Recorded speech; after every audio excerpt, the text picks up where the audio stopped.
For my presentation, I'm going to be talking about the correlation between alpha amylase, the starch degrader, and milk fever in dairy cows. So there are a few reasons why I chose this topic specifically. The first of those reasons being that I have a minor, or I'm pursuing a minor in dairy science. So following something in a transition dairy cow would very much apply to that, as well as the fact that I'm also very interested in nutrition and microbiology. Which of course starch degrader in correlation with something with milk fever and how it affects the rumen is something that very much interests me. And lastly, the idea for this actually sparked during one of Dr. Callaway's lectures, where he was speaking about alpha and beta amylases, and he was talking about how alpha amylases are found when the rumen pH is between 6.7 and 7.0, and how it also required calcium. And during my dairy production class, I had recently learned about transition cows and milk fever. And one of the ways which we would test for milk fever, which I'll get into later, requires calcium and urine pH. And something in it, in his lecture, sparked that idea for me. And immediately following the lecture, I asked him what he thought about the connection between alpha amylases and milk fever, and he had actually said that he's never heard of anyone speak about that before or make that connection. So when I started on this project, I decided that might be a good idea for me to pursue and see if there is actually any correlation, or if that's just something that I had made up in my head thinking about dairy as well as the microecology of the rumen. Okay, now I'm going to get into what exactly milk fever is, or hypocalcemia, or paturenteparesis. It is essentially a calcium deficiency caused after a female dairy cow has a baby. There's a huge need for calcium from her, to make milk for her baby. So it hyperexcites the nervous system and causes a lot of muscle weakness. It essentially starts in 3 stages. Stage 1 being muscle tremors, ear twitching, restlessness, pretty much things you'd see normally on the farm. Stage 2 would be an inability to stand and smooth muscle paralysis, and that last stage being a loss of consciousness, muscle flaccidity, and it can actually lead to a heart attack. So basically, any producer could see something like this and know that their cow had just recently had a baby, and they could watch for these signs. If a cow did come down with milk fever, it is usually treated with a calcium infusion, which would of course have to be slow because that could affect the heart. But the big thing to notice here is how most producers would prevent milk fever, which is a transition cow management practice of watching that nutrition. So making sure that their cows, prior to calving, have less calcium and less phosphorus in the diet. Having less calcium makes that dramatic drop in calcium basically less extreme.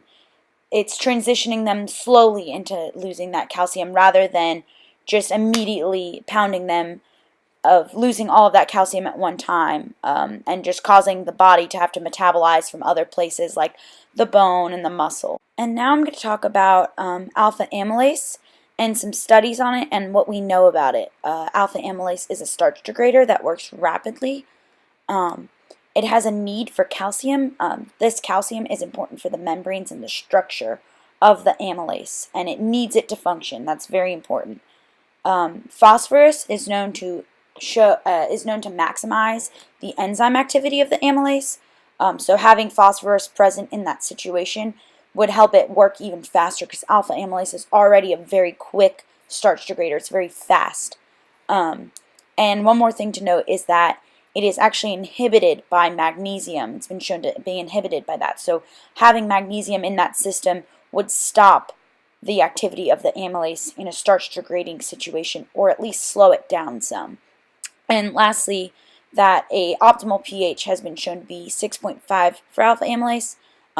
So anywhere from 6.5 to 7.0 is a pretty good gauge of where alpha amylase could be the most active and would degrade starch even more quickly and the most efficiently that it possibly could.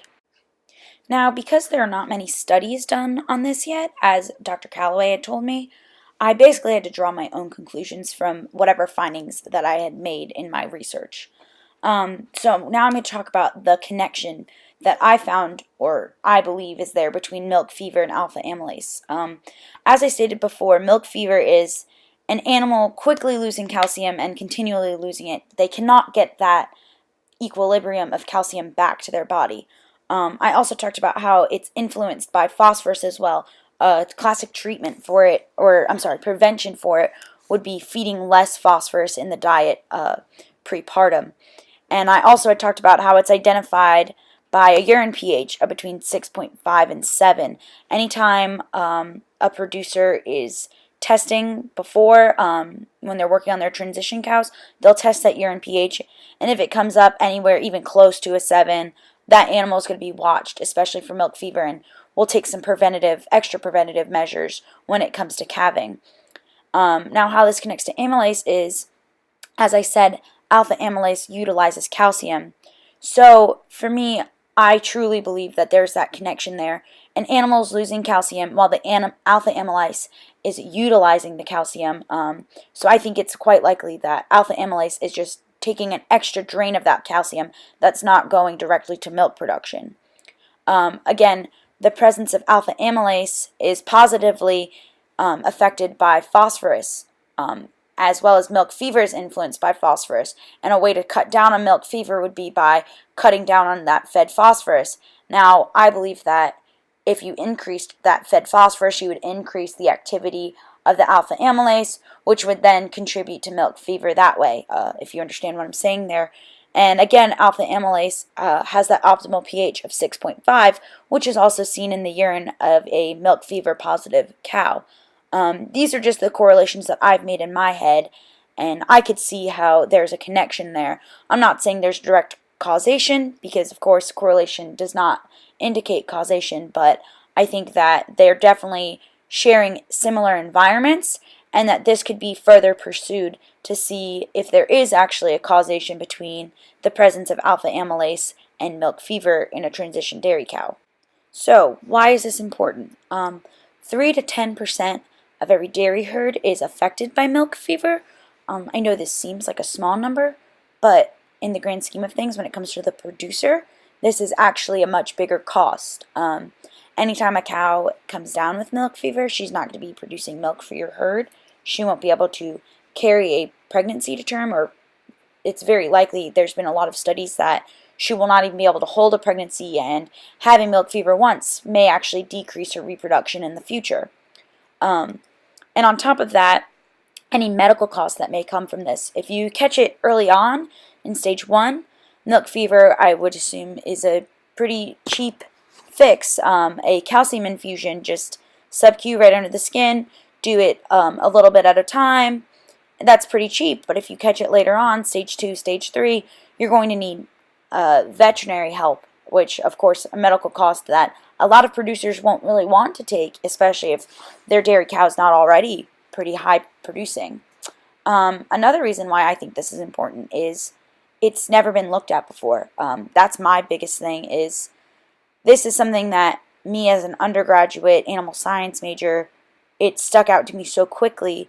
I'm very surprised that I can't find any studies about it. I've seen the studies of alpha amylase in transition cows, but they've never tied that back to milk fever, which for me it just so obviously screamed that. And that's why I think this is so important. It's just a realm we've never been into. And, you know, if this were pursued further and we did find causation behind alpha amylase to milk fever, this could be huge in a transition cow management stance. We could figure out whether or not we have to regulate that as well. And that's a big reason for me why I think that this is such an important topic. So I'm not going to dive too far into this slide, just due to a time limitation.